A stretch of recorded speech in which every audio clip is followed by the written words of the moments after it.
Hi. In this series of videos, what I'd like to do is discuss the gods of India and some of the myths and the ways that they're portrayed. Now, when we consider the gods of India, we really have to look at the immense number of gods.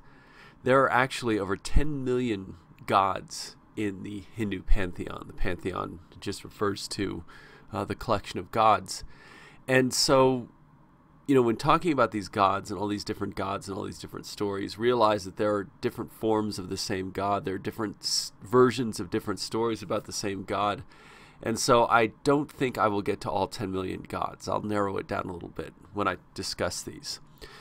But let's take a look at this portrayal of Hindu gods here. You can see this, by the way, is actually Vishnu, and the reason you can tell is because of this seven-headed serpent behind his back. But you can see where he's portrayed as having multiple heads, because even though we're directly looking at the face of Vishnu, we're really looking at all gods, because all gods are basically the same. Just as in Hinduism, all of us are at some level manifestations of Atman.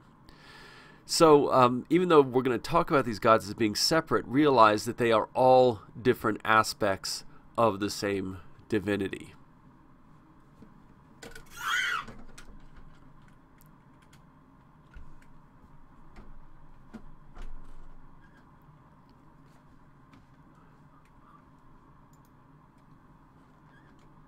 Now, when we talk about the main gods, we have to talk about basically a group called the Trimurti.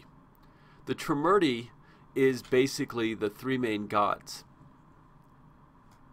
God, when considered as God, as just the pure form of God, is Brahman, which is essentially God without any personality or any aspects. It's just the God. And God is so unlimited, it is difficult to narrow God down to any particular aspects.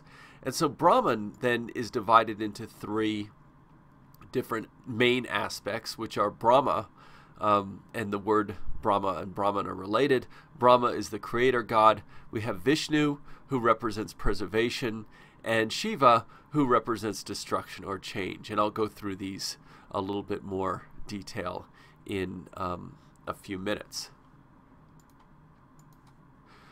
Brahma, again, is the creator.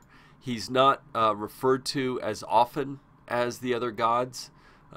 He's a lot more abstract. He's generally seen with 4 heads. There's a story that he had 5 heads, and one of them was chopped off by a demon. And each of the 4 heads represents one of the 4 Vedas. He's seen to be the source of the Vedas. Here's another depiction of Brahma, and again there he is with his 4 heads, and you can see in his hands he's holding basically the Vedas, the holy texts of early Hinduism.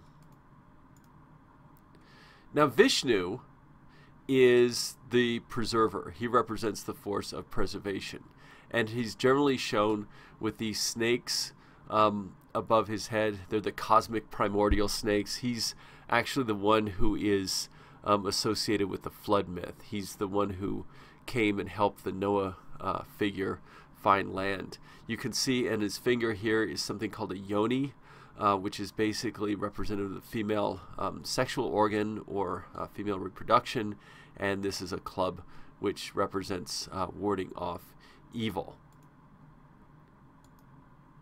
Lakshmi is the consort, or the woman associated with Vishnu,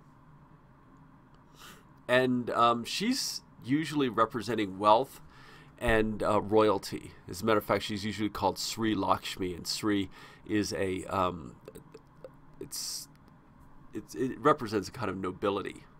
Let's see, when we look at her, also sometimes she's associated with wealth, and you can see her hand with coins. She's holding lotus flowers and standing on a lotus flower, which represents wisdom. There are many avatars of Vishnu, and I'll talk about a few of them. One of them is Krishna, another one is Rama, and we'll also look at some other avatars of Vishnu. Krishna is the all-attractive one. He's the subject of the Bhagavad Gita, and he's very playful. And you can see here he is playing a flute, which represents his playfulness. Sometimes he's pictured at play with goat herds, or cow herds, I should say. And there's a story about him with the cow herds where each one of them wanted to be with Krishna, and he told them to close their eyes. This is in the Vishnu Purana. He told them to close their eyes, and they closed their eyes, and he was dancing with all of them, and yet each of them felt that they were individually dancing with him, which shows, again, how unlimited God is, and how each person can establish a relationship with God. That God is big enough to have personal relationships with all of us. Krishna is also seen with a consort by the name of Radha. Now, Radha, according to legend, was married, and her husband was very jealous of Krishna, and so she would go off to worship Krishna in the woods, and she would kneel before him and pray to him and worship him. And what would happen is Krishna knew about her jealous husband, and so what he would do is he would turn himself into the goddess Kali, so that the husband would think that she was worshiping Kali rather than Krishna. But anyway, Krishna and Radha have come to stand for the relationship between God and the individual because of her devotion to Krishna. They end up being a couple themselves. Rama is a warrior, and he's the subject of the Ramayana.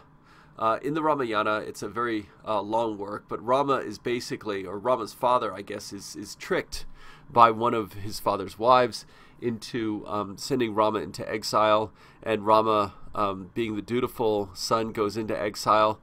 Meanwhile, his wife, at one point, Sita, ends up getting kidnapped by a demon by the name of Ravenna, and Rama joins forces with a group of monkeys to fight off the demons that are scourging the earth, and eventually is helped by one of the monkeys by the name of Hanuman. Hanuman is representative of loyalty, and Hanuman actually helps free Rama's wife from the demon, from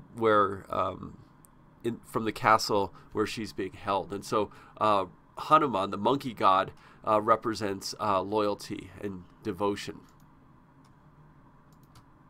And here's a nice picture of Hanuman. I like this one because you can see where he looks like a warrior, and he opens up, and in his heart is Rama and Sita. Beautiful story. For the Hindus also, religious figures like Christ and Buddha are seen as avatars of Vishnu. Now, there are actually different stories about the Buddha and how he relates to Hinduism.